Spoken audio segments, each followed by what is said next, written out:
Deputy Healy-Rae, could I say that one of the key issues, the most important issue we all need to consider here is how we protect the natural world which is at threat. Yes, and the two go together. Last month, we just heard yesterday, was the warmest month in recorded history. As was February, as was January, as was December. The last 10 months in a row, it has never seen anything like, in any recorded history, the scale of climate change. The global, if I can explain, if I can Minister, just a minute now. Can you behave yourselves, please, and be quiet? Minister, will you direct your remarks through the chair and don't provoke? Apologies. Don't provoke the deputies. No, well, it is. Can you please let the minister speak? Can you? You're going to get your chance to speak. Let the minister speak now, please. Minister. Cancorla. This is deadly serious. This is deadly serious because, as well as those monthly increases, global ocean temperatures have jumped completely beyond what the scientists expected. Average temperatures is over 1.5 degrees, and the best scientists tell us that when you go over 1.5 degrees, you risk crossing tipping points where it turns into runaway climate change that could not be stopped, that imperils us all. And we know this at home because it has been raining for the last 10 months in a way that it's never done before. And there's the uncertainty around what's happening. The uncertainty that we can have drought followed by flood is what's such concern. And why it's central to this government that we put that at the very centre of everything we do in government. Deputy Patrick, you were concerned earlier on, I think, that some of the comments of the new Taoiseach now about people speaking down to farmers might possibly refer to someone from the government side. That's impossible, because we're never going to do that.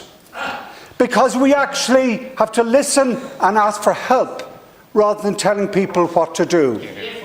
And the truth is, in the detailed surveys which we've done of Irish people, 85% of the Irish people understand this climate risk and want to see it addressed.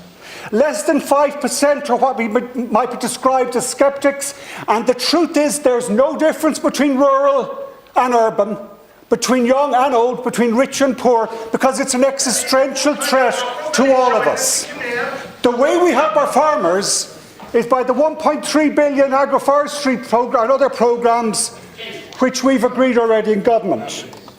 The way we help is what we've been doing around the country. I've been to every single county, every single council, listening to what they think we can do. And in government, support that. In two weeks' time, I expect to bring a member to government which sets out, as I said earlier, how we develop a just transition, and that came from the farming organisations as well as the unions and the employers and the environmental NGOs and social justice organisations. In the next month, we will bring to government a new proposal to create a new bioeconomy around biomethane, which brings huge revenues into the farming community. In the next month, we will introduce new renewable supports that will allow the farming communities and business and others tap into the solar revolution that's taking place in a way that's already accelerated, but we're about to boost even further. They're the real things you can do in government. And it's not just about the farming community, although they're important, they're central because they're affected most at the moment, as we all know. But it's important that we care for all our people, and we have done that in this government with the energy credits we provide to care for people through the most difficult price rises. We in this government are going to continue with the tradition we've had. All 4 budgets to date have been socially progressive, demonstrable, approved and shown and so by ESRI, that the people in the lowest 3 deciles get the most benefit, those at the top the least. That's been a fundamental principle of every single budget we've done, as well as I would have to say, Deputy Kearns, you were saying we have 6 billion for, you're looking for 6 billion for climate. We've agreed to put aside 14 billion for an infrastructure, climate and nature fund, because of good economic management, which is also caring for your people. But we've done more. We've halved the cost of public transport for those under 26. Halved the cost, and the numbers are shooting up. We've rural bus services taking off incredibly, particularly in Kerry, starting in Kerry.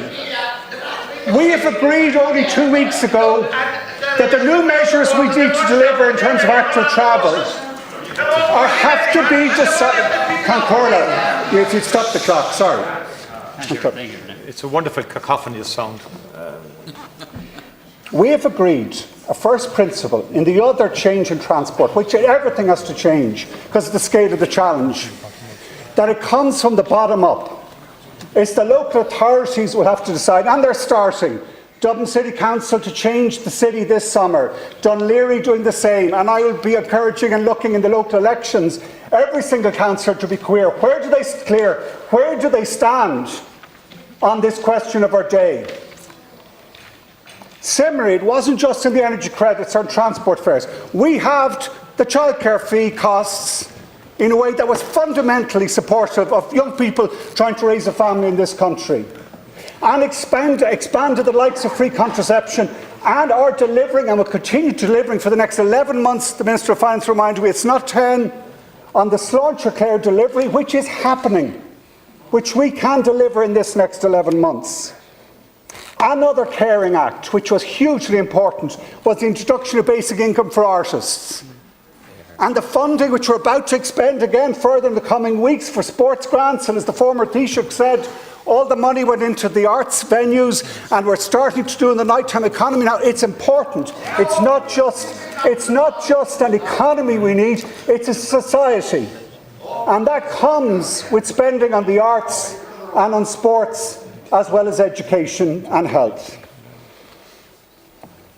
Now, I want to welcome the three new name ministers who mentioned today. Minister Peter Burke, can I say in enterprise, I think if you talk to your predecessor Simon and talk to your Secretary General, they will say this thing is for clear and certain and true, that the future economy has to be green, that the foreign direct investment, which raises so much of the taxes and other benefits for this country, is also equally going green, and will want and see a government that's heading in that direction, and we are.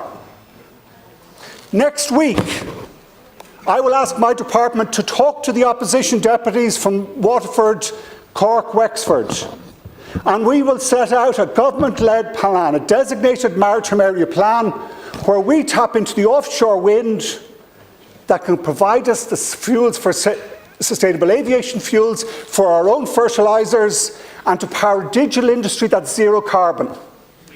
That's where the enterprise sector economy is going, in my mind. Minister O'Donovan, I wish you the very best luck in a critical ministry, one that has actually been superbly led in the last 4 years. Again, I think if you talk to the Taoiseach now, where is the young people, where are the universities going? Talk to their Secretary General. What he will confirm is that it's got to be green. That's centre stage in my mind in that department's strategy and philosophy.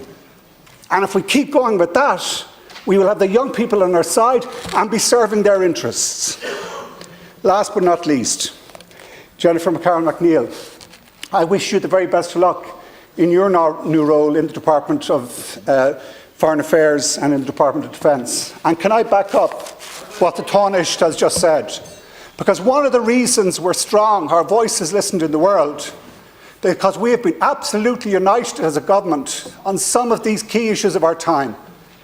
Standing up, as you have today, Taoiseach, for the recognition of Palestine. Providing income critic at the moment for the International Criminal Court when the case had to be taken. Being the first out when others were withdrawing funding from UNRWA to increase our funding. The way you can have such strength and are listened to on the international stage is, firstly, we talk to that to our Green colleagues in other European governments and the rest of the world. Because people know it's based on certain values and a true, real intent to be multilateral, to be out there in the world, and to stand up for the rights of nations. That's what we're going to do for the next 11 months in government. And then go back to our people, and the biggest question I have to ask, if someone has it ready now, what the European Union is saying, what we need to do is a 90% reduction in emissions in 16 years' time.